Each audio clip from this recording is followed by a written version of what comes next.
Well, in the studio to start the conversation with us is a seasoned social commentator and, of course, political analyst in Mr. Moses Idika. Good morning to you, sir. Good morning. And welcome to the program. Thank you very much. Now, without further ado, let's jump right into it. Now, it's a conversation ahead of two crucial NEC meetings, one for the APC and the other for the PDP, which are just days apart. And now deliberations, particularly from the angle of the PDP, is an overall statistics of how much they have lost in terms of membership in the last 2 years. Statistics came in this morning saying 17 senators had defected, alongside 22 reps, lawmakers in the lower chambers over the period in view. What do you feel will be top of the agenda of the PDP? Because we're already hearing comments from the acting national chairman and former Senate president as to how much of this is self-inflicted. What do you think would top the agenda ahead of this crucial dememberization, if I'm allowed to use that coinage? Well, I think it's money yet on Creation Day for PDP or any other political party, because 2027 is still more than 1 year ahead. There is time to prepare.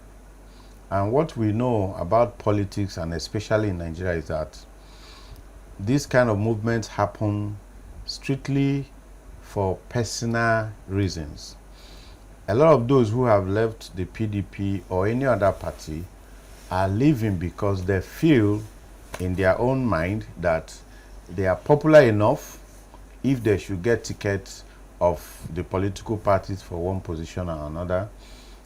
It's not based on ideology. If you are moving to APC, you are not moving to APC because the APC government is doing so well and you align with the ideology. No, you are moving to APC because you feel that, well, the food is ready there. Here, we don't have to work for it.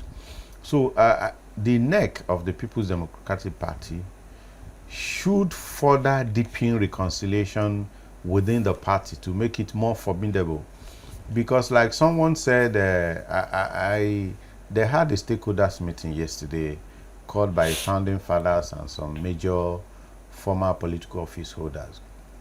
Someone said that as at 1998, when PDP was formed, PDP had no president, PDP had no governor, PDP had no members of the National Assembly. But PDP eventually became a ruling party in Nigeria for 16 unbroken years, the longest ever. And it shows that you can start, if you start well, you can make improvement.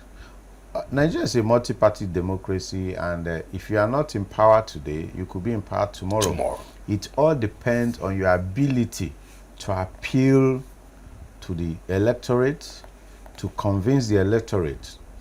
2027 is not sure, in my opinion, for anyone, not even for those in government today. Things could change.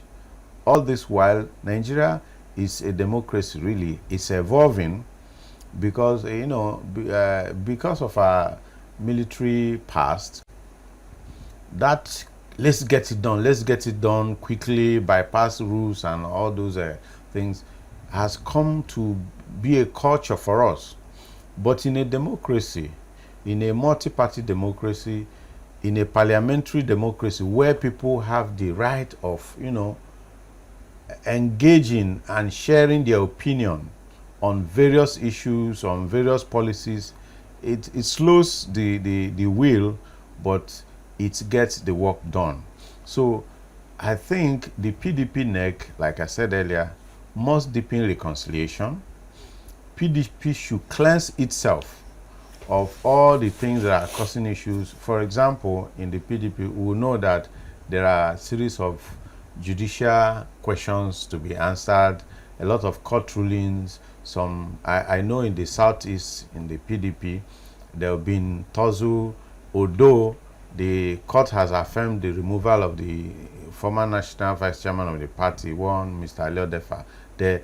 But I know that the party has still not been able to tidy up that angle. Just last week, there was a caretaker committee created for South region. So in all the sub-regions, states, there are still crises in those states.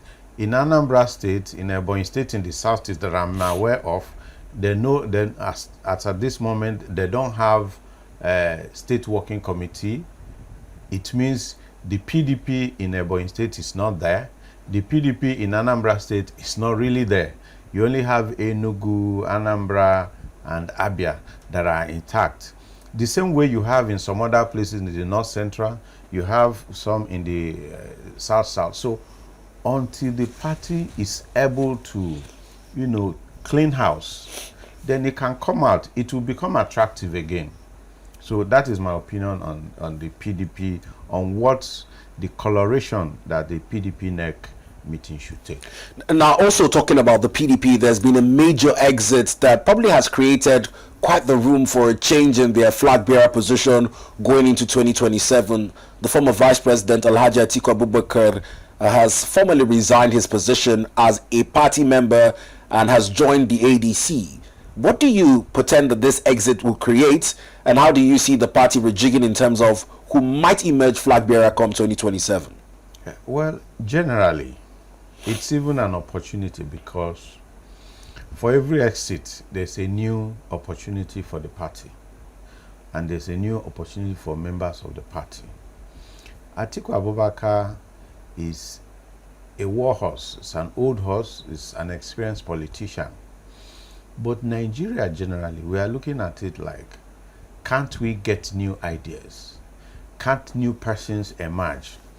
So it is an opportunity for the PDP to key into the demands, the yearnings of Nigeria by bringing in somebody new.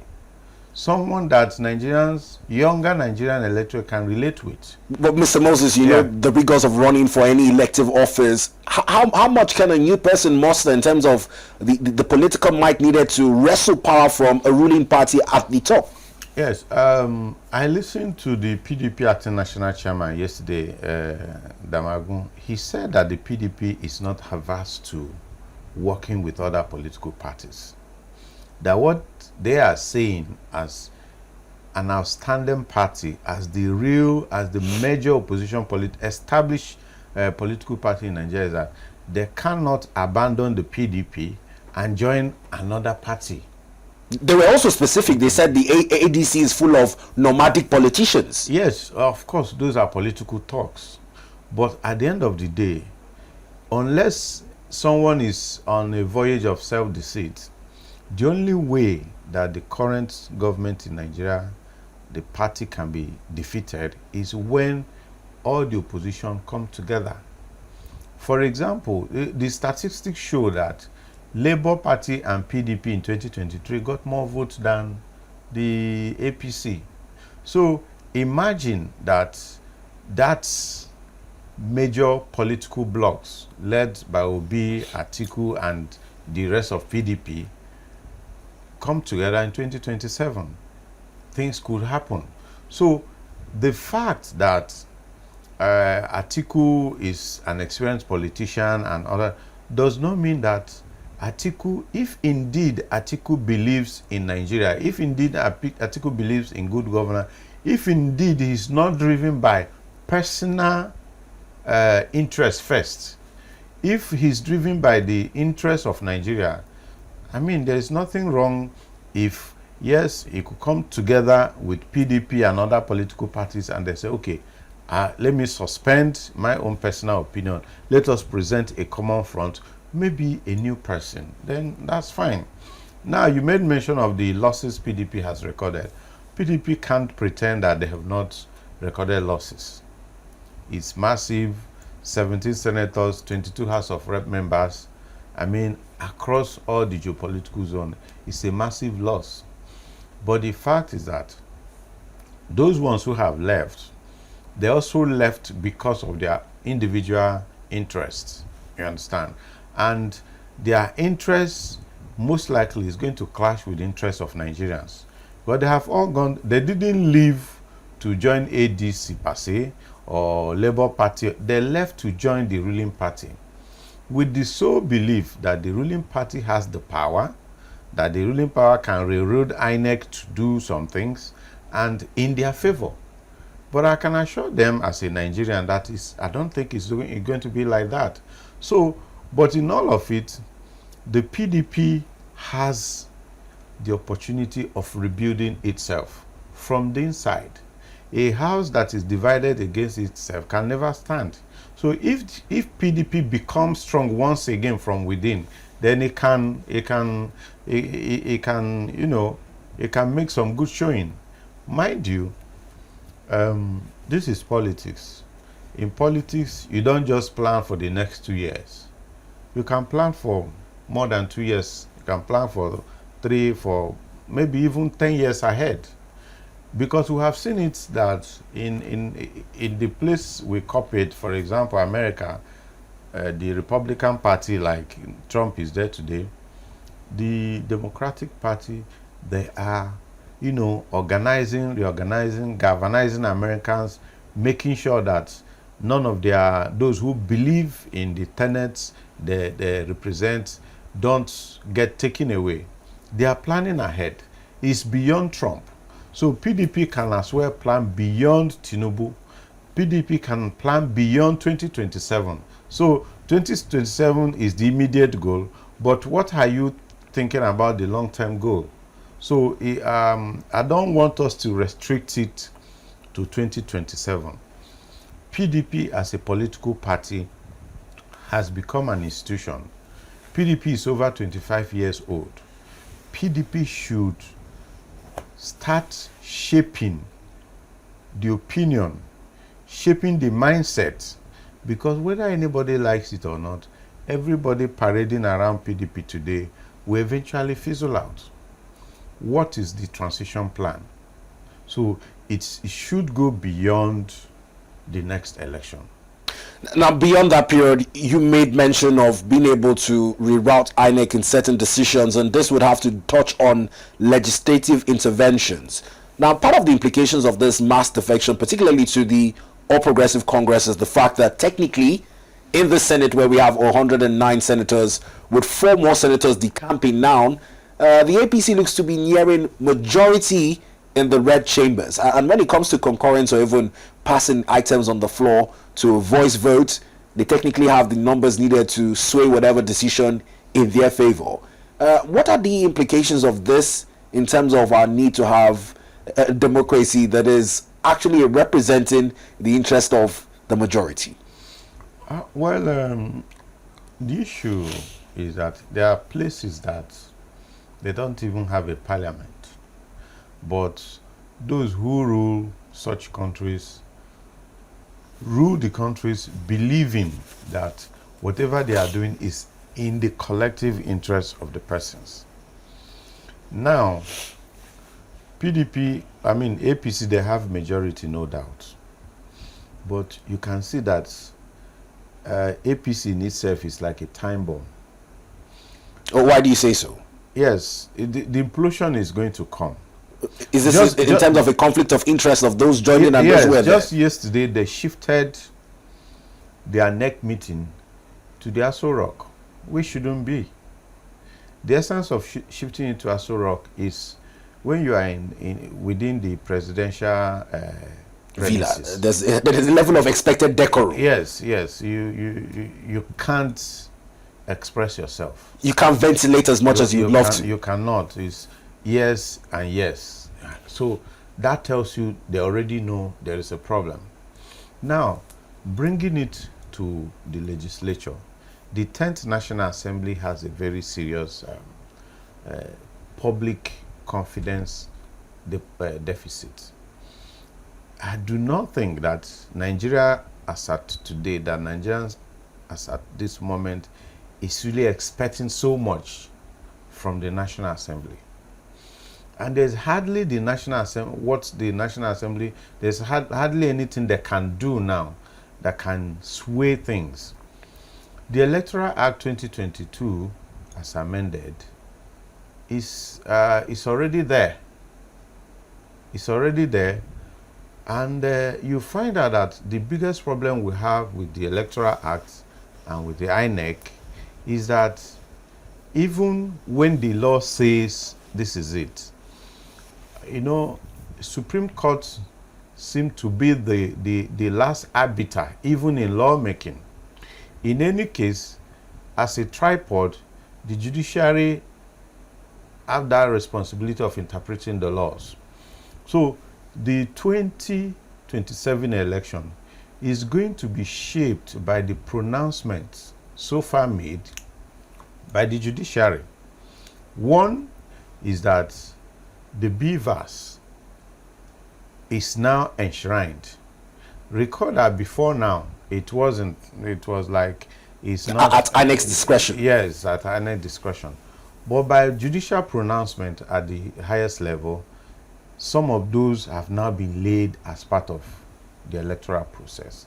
So I think Nigerians will more be working towards that angle instead of expecting that the 10th National Assembly is going to make any input. Already, just like say constitutional review, they are already, by the next few months, it's all electioneering activities. So with the National Assembly, in another 1 week, the Senate will adjourn for their annual recess. The House of Rep has already adjourned yesterday. So they will come back by September. When they come back by September, they will be faced with the 2026 budget, even though we currently are running 4 budgets concurrently. But when they come back in September, it's going to be 2026 budget. So, and all they'll be talking about, let us get it passed before December. And before you know it, January 2026 is here. And when we are in January 2026, everybody say election is next year. So the time to have made constitutional changes in the electoral laws and all that, the time has already passed. So there is nothing the majority status of the APC in the National Assembly is going to do. Why they are majorities? Because they are expecting, the lawmakers are expecting that by their NEC meeting, by the time they go, before they go for convention, they will say every lawmaker should have their tickets automatically. That is what is driving the massive defection to the ruling party. They want to retain their ticket because they are not sure that they can win without the help of the federal government. In terms of federal might. Yes, that is the sole motivation. For everyone that has defected, you come, it's the sole motivation that they are going to have it easy. Now, how do you manage these ambitions in terms of the implosion you spoke about? Because before their defection, the party probably already had candidates who had vied in the last election and did not succeed. Now, how do you manage that in terms of interest and ambition? Yeah, that is there to be seen. I'm aware of some places where some people are already saying, well, you could come, but we are still going to battle for the ticket. Because some persons are more entrenched, even though they may not be in the office, but in their political party, they are more entrenched than those coming in. And those ones still strongly believe what they are preaching is, okay, no problem, it's a political party, anybody can come in. However, the primaries has to be done in such a way that everybody who is interested can vie for the tickets. So that kind of implosion is going to come. Of course, I do not see a lot of the current members of the National Assembly coming back, because this National Assembly, they have their issues with Nigerians, and it may look like they have escaped, but until 2027, before we know, Nigerians on their own are also, they have their opinion, they are mobilizing within themselves. They are, people are conscientizing one another, because Nigeria cannot afford to continue to run the way it's running. It's currently being run. It's not sustainable. If we continue like this, somehow nature abhors vacuum, and the vacuum of nature in terms of governance is such that all over the world, governance is tilting towards certain path, and Nigeria as a country is tilting directly opposite where the tide is going globally. So I think it's going to be interesting days ahead. Well, Mr. Moses Idika says it's quite interesting times ahead in terms of the political maneuverings and rejiggings within the political parties. As though people say there is a tsunami Tinubu blowing a lot of political juggernauts into the APC. The APC does also have its own issues to grapple with. One of such headaches is the B2 select a successor for the outgone national chairmanship position, which was exited by Dr. Abdullahi Ganduje. Now, in light of that, the North Central region has been yearning to produce a successor. Now, according to news sources this morning, the current humanitarian minister, Professor Nentawe Yelwatada, has been tipped as the most likely to emerge as the APC national chair. Now, the APC is also converging its NEC meeting in the presidential villa, which you said comes with some of its do's and don'ts, particularly yes, yes, and no room for no. What do you make of this news source that has tipped Professor Nentawe as the probable person to emerge as the national chair for the APC? Well, in the last few months, in fact, since the beginning of this current administration, the North Central, they've been agitating that they need to lead the party. They claim that they give the Tinubu government the highest votes in the North. But of course, it's a lawful ambition for the zone to want to produce the national chairman of the party. And we saw the way Ganduje exited.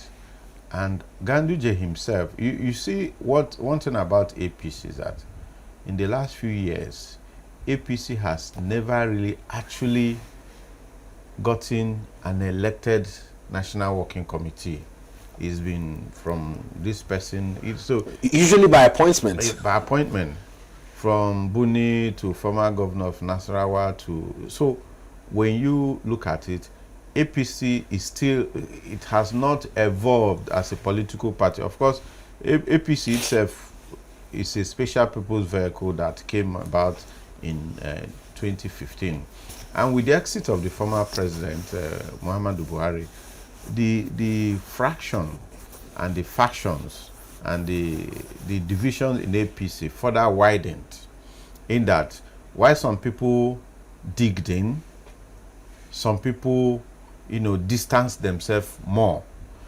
Before now, Buhari was like a binding solution, the bridge between those in support of the current president and those people who were in the last administration that bettered the current administration. So that I think they will be able to manage it. President Tinubu has been on steroid in terms of giving appointment, trying to accommodate as many people as possible. All manner of agencies are now being created, to make sure that persons are kept busy, because so many politicians are jobless. They don't have anything to do, and an average Nigerian politician cannot even run a business, because businesses demand certain level of discipline. But these persons, they are not given to disciplined procedure. They just want something and they get it. So for that reason, the president has been creating multiple agencies, multiple jobs, just to keep people busy, so that if you are here, you may likely. Talking about that, I'm also looking to find your opinion on the position of the former APC national chair who quit the job citing health reasons, but was recently appointed to chair the board of the Federal Airport Authority of Nigeria, FAN. Is this what you're insinuating by this notion of trying to keep certain persons busy? Yes, because from what we've seen in the last few days, Ganduje has been in a hospital in the UK. We learned he's critically ill, but he's Kano former commissioner of one Mohammed Garuba, former commissioner of information, Kano State, who is incidentally the chief of staff to Ganduje, actually affirmed a few days back that he is sick and he's in London, and that is why he was even unable to attend former President Buhari's burial. So, which kind of justified the reason he gave for quitting. But then, if that be the case, how come he was immediately, in fact, his appointment was not announced until the point of inauguration of the board. It was when the board was to be inaugurated by Aviation Minister First of Keyamo that he was unveiled as the chairman of the board. So it means that it wasn't really the health issue, but the political, abracadabra going on in the APC. So we know very well that there is serious problem in the APC. We also know very well that the president is trying as much as possible to keep persons' interest in the APC busy. Former Speaker of the House of Rep, Dogara is a member of the National Assembly. They created a credit call organization the other time, appointed him chair because people, the Christian North, were already tipping Dogara to take over as the running mate of the president, ahead of the next election. That has been taken care of. Recall that there's also this no love lost kind of situation that people have been insinuating between VP Shetima and the President Tinubu himself. So a lot of things are going on. But the president, instead of confronting them patriotically, is trying to patronize everybody. It's like bribing people with appointment, bribing people with all manner of incentives and inducement. But at the end of the day, some of these things are going to be the coal that will fuel the implosion in the APC. But like I said earlier, we are watching, we'll pray for good health and life. We'll see how it pans out. Now, still on the position of who might emerge the national chairman of APC, a certain Nasarawa State former governor, Tanko Almakura, speaking in a recent interview, insinuated that he's one of the best hands around. He also went as far as saying, if Mr. President needs me to come to his office every Monday to wipe his table, I'm available. What do you make of his comments? Well, you see, that is the tragedy of the political party in Nigeria. Because political parties in Nigeria are not governed by set rules, then it has become a tool in the hand of those in power. In every state, the governor, the chairman of the political party is like an aide to the governor. At the national level, the national chairman of the party is an aide to the president, because there is no superior guide to either the party chairman or the president. So it's he who pays the piper. Now, before in other places, political parties are funded collectively. Members of the political party donate, rich people donate, not so rich people donate. It becomes a collective purse. And for being a collective purse, people have more Stakes? More stake. You understand? That is why if a voter, nobody tells you that a voter has left. But you understand? Interestingly, nobody tells you that a voter has left the party. But when you see all these politicians, those holding public office leave, reason it makes news is because they are the ones that pull out public resources through their office to dump into the party, to fund the party. We shouldn't be so. So when a former governor is stooping so low, a former governor who should be an elder statesman is telling you if he needs to wipe a table. And this is a grandfather. You see, that's how dangerously low the political culture in Nigeria has come. And that is why Nigerians, younger Nigerians, must necessarily become very, very interested and participate in the political activities going forward. Now this is your call to action, which is buttressed by our next talking point. Now, you've talked about the fact that when voters choose not to lie in terms of loyalty or cast their votes on a certain political party, it doesn't make headlines. The ADC is banking on the Nigerian electorate as the key deciding chip going into 2027. It's also come among some strong comments from former Rivers State Governor Rotimi Amechi.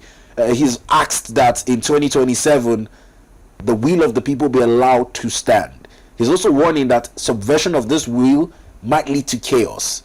He's also talked about the hardship being experienced under the current APC administration. How crucial is 2027 in terms of where the electorate stands and how they vote? You know, in other climes, you trust the system. You go to the booth, you cast your vote, you have evidence that you casted your vote. It's recorded in your presence because it's electronic. And you go home confident that you've casted your vote. But in Nigeria, it's a different ball game. And in every society, there must be homegrown system to protect the interests of that community, of that society. In Nigeria as of today, ahead of 2027, it is an existential issue for the Nigerian electorate to demand that their votes count. And how do you demand that your vote count? INEC official comes, accredits eligible voters, allow them to vote. When they vote, their votes should be counted.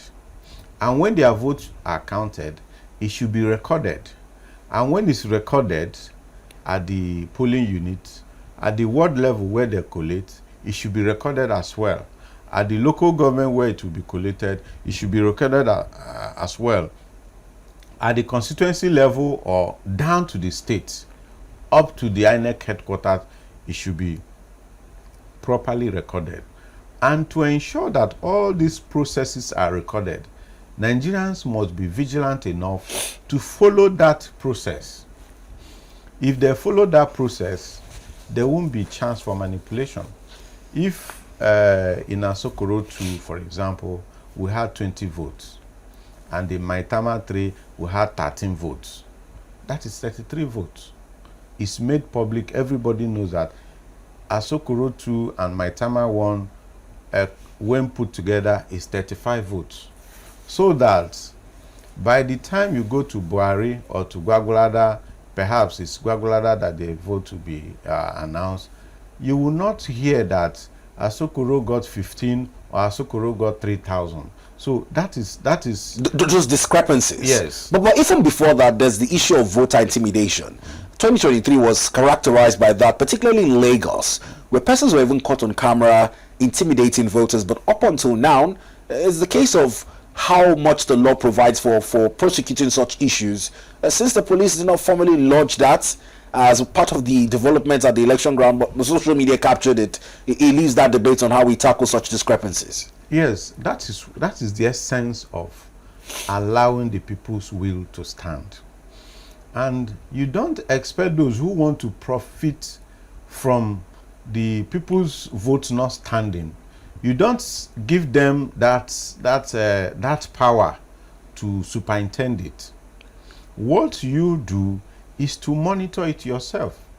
But it seems as though even law enforcement, Mr. Moses, stands by idly watching when persons like that take it upon themselves to intimidate voters. What we are saying is that we don't trust the Nigerian police, for example, to actually work in to the benefit of Nigerians as far as election is concerned.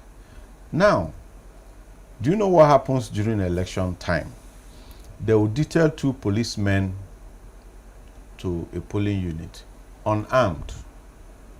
Then detail 20 thugs with machetes to the same polling unit. You're a policeman, you have a uniform. You are not armed, you are outnumbered, you can't do anything. So invariably and indirectly, the police has now been incapacitated. So in that process, you find out that even if police is 10, they are not armed. And the thugs are 20. The police can't match them. And you know that there's one other thing that some politicians do. If they are losing here, because the law says if there is violence, it's cancellation, they will make sure that the vote is cancelled. And anywhere, by the electoral law, anywhere that is cancelled based on violence, you cannot reconduct the election there. So these are some of the loopholes. They also so now in 2027, what we are saying as members of the civil society, as Nigerians, as patriotic Nigerians, is that, well, unfortunately, we can't trust INEC to play by their own rule. We know that the police is incapacitated. For that reason, we will go and cast our vote. We will eat in our houses. We may carry pure water in our pockets to avoid exhaustion. But we will follow that result to the point where it will be declared. Now, following that result comes in the technicality of BVS and transmission in real time through the IREF portal. What's your call to INEC in that regard? No, the INEC has only one option and one option alone. And that option is that if there is 0 vote in this polling unit, please, INEC, upload it that in this polling unit 001, we had 0 votes. We had a so number of invalid votes. We just upload it like that, raw. It's raw data. And this IRF we are talking about is it's like taking a WhatsApp picture and sending to someone. It doesn't require satellite technology. You understand? So it's just basic take picture and post. My mother sends text messages to me. It's just the same. And the way it is calibrated, I mean the INEC machines, is that if you post, it goes. Even if there's no network, just like SMS, the moment you get some inches to a place where there's a net, it drops. And if that is the case, they say system collapse and all that, this time around, let that system not collapse. But even in terms of the actors in question, ad hoc staff particularly, because INEC likes to absolve itself when we find images online of persons found culpable trying to manipulate results and whatnot. 2023 have loads of those circulating in the social media space. How do we checkmate this? Because it feels as though some Nigerians chose to glorify their yearnings and their hunger over the need to ensure that the process does work. Such things happen where the electorate is not vigilant. If the electorate is vigilant, who are these ad hoc staff? The ad hoc staff are mostly youth corps members who are actually new in such environments, because most corps members serve outside their areas of strength. By strength, I mean their communities where they know this person and this person. For that reason, the ad hoc staff themselves are at the mercy of the electorate. Their protection is the electorate. So there is not going to be any ad hoc. INEC absolve itself most times because INEC actually use the ad hoc staff to further their own corrupt practices and now blame the ad hoc staff. Whereas all the electoral crimes that have been committed in Nigeria are committed by INEC, and that is why INEC is always in the court trying to defend its criminalities. You understand? So I think that the bottom of the matter is that Nigerians must be vigilant. Nigerians must go into the 2027 election determined to make the desired change. We'll see what is happening in Kenya. The Ruto's government has tried everything in the book to suppress the people.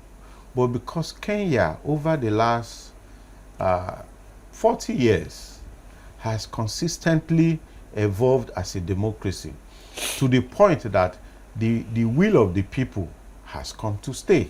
So it doesn't matter what you try, you can try, because every ruling elite, we always want to further their nest first before any other thing. In fact, what gets dropped to the people usually is, okay, to silence them. So it's that continuous battle. It's that continuous battle, like Marx said, the classes, it's like a class battle. So Nigerians must necessarily, as a matter of, uh, existential need.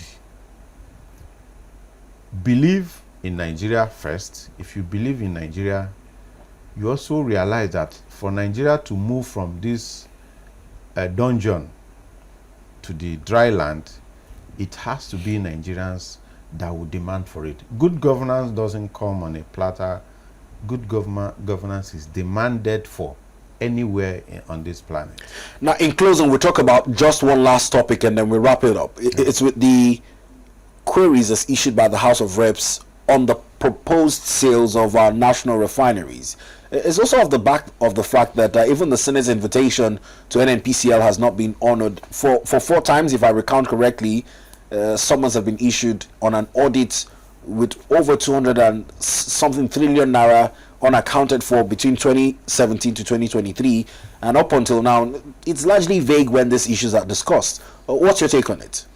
Well, it's a very unfortunate situation because even the National Assembly is complicit in what is happening in the oil and gas sector, especially with regards to the NNPC moribund refineries, because the National Assembly has never stood firm as the voice of Nigerians, as the representative of Nigerians in all of this. Every inquiry instituted about the oil sector in Nigeria has always ended in controversy, and that controversy is bribery. You institute investigative hearing, the next day we are hearing money exchange hands. That way credibility is lost, and then since 1999 there has never been a section of the National Assembly that did not investigate the refineries issues or the NMPs and all that.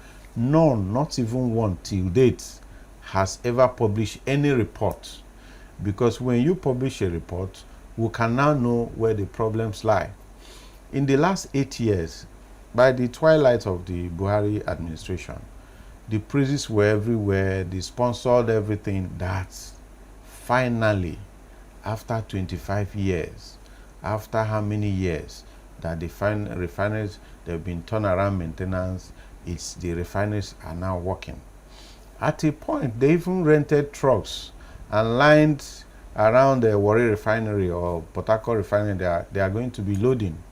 They never loaded. It was just the case of Nigerian Air that a plane flew in, spent some 30 minutes and flew out of Nigeria, and we never saw the plane again. So that is the case of the Nigerian refineries. As it is, unfortunately, Nigeria has been duped by successive governments. So selling the refineries may just be the only way that Nigeria can at least get a fraction of this humongous... I like that you say fraction, because that's where my next question was going to. How much of that will shortchange the country owing to the humongous amounts of money that were pumped in turnaround maintenance? Because I doubt with the state at which they are being purported at, any buyer would buy them at half their true value. Like you and I agree, whatever is going to happen to that refinery, the only thing is that perhaps whoever is going to buy it is still the same set of criminals that will buy it. Whoever is going to buy it may now actually make it work by way of providing, if it's working, a lot of Nigerians will work there, so if it will provide job, perhaps Dangote refinery has demystified the sector now. At least it could be profitable to some people. Most importantly, the only thing it can add to Nigerian GDP and to Nigeria as a country is that it could provide job for Nigerians, and that is just it. If we are to making gain, I think there is no such thing as far as the refineries are concerned. Now, Dangote, speaking about Dangote, made a pledge or call to African leaders to ensure that they prioritize local industries and protect them from unfair competitions. What do you make of this call, particularly at a time when he still needs to source for his crude oil outside Nigeria? Yeah, I listened to him yesterday talk about that, and it's the chicken and egg situation, because they brought Dangote refinery in a way And when Dangote refinery came, they said that for it to survive, it has to be, it has to sell at competitive price. That is universal price. It has to be priced at the same way they are buying in OPEC. That is the same way even we are producing. That's the way we are going to buy. I have a farm in my house, but I can't just pluck my pepper unless the man in Sokoto plucks his and tells me how much he plucked. So that is the situation. So now local production is always protected. That is actually where the subsidy lies, because for example, China is the production capital of everything in this world, and they have that massive manpower and massive infrastructure that to produce a pair of shoe in China can take you 1 cent, but to produce that same pair of shoe of the same quality in Nigeria, you might spend $10, because you have to provide a lot of things for yourself. So now, protecting local factories, you don't protect local factories unless there are factories. Dangote is talking like a businessman that he is. Dangote is already protected because the Naira for crude agreement he has with Nigeria, he's not going to look for Forex to buy crude from Nigeria. But his refinery is done in such a way that it can process crude of different configurations. So him buying from America and all of that, because he's buying not because there's not enough for him to buy. He's also buying because if he has to sell refined petroleum products to American allies, he also has to do business with them. That is trade balancing. So he's talking as a businessman, but Nigeria cannot even be talking about protection of local industry because we don't even have industries in the first place. It is when you have provided a field that industries can thrive, then you can protect it. You can't protect what does not exist. How many factories in Nigeria produce anything? Nothing. Every of our resources are shipped in their crude form, and that is why we remain the way we are. So, well, it's one of those talks that business people engage in when faced with government, but they know how to get around it. Dangote has done well for himself. His refinery has also helped the perennial scarcities in Nigeria. So far, so good. But my opinion is that there has to be an industry before you can talk about protecting an industry. So we must take the first step. The first step is that let us even start industrialization in the first place. And how do you do it? Make power available. Today, I traveled to Edo State last week by road. It was the most harrowing journey I've made in recent years, because from Abuja to any part of Edo State is inaccessible. There are no roads. So if you have a factory in Edo State, that factory can't make gain because that factory can't even sell to a customer in Okene or to Onitsha because there is no road to access them. So we must, the building blocks for industrialization must be there: roads, power, water, the basics. When you do the basics, then we can talk about that. Thank you very much for your time on the program. A lot of the points you raised are very instructive, and I believe that our viewers are quite concord with a few of them on how to get Nigeria back on track. We appreciate you. Thank you.